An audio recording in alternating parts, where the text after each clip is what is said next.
Kigamboni Tundusongani na kiwanja hiki hapa, square mita 3600, bei milioni 144. Kiwanja kimepimwa, kina hati ya wizara, matumizi ni makazi na biashara. Kiwanja kinatizama barabara kubwa.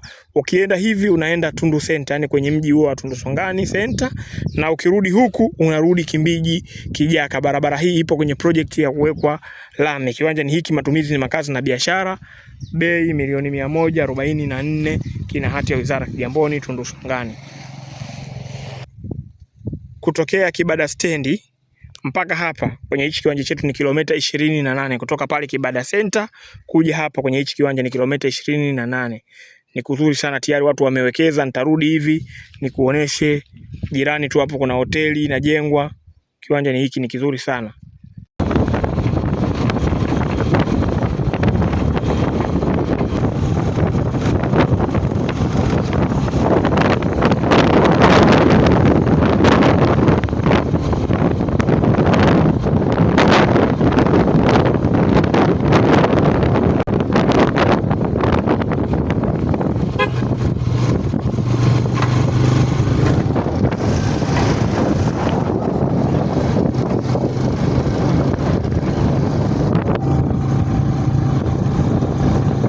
Barabara ujenzi unaendelea huko. Tayari madaraja yameshajenga. Barabara hii inawekwa lami, ndio kutokea Kibada stendi kwenda Kimbiji Center.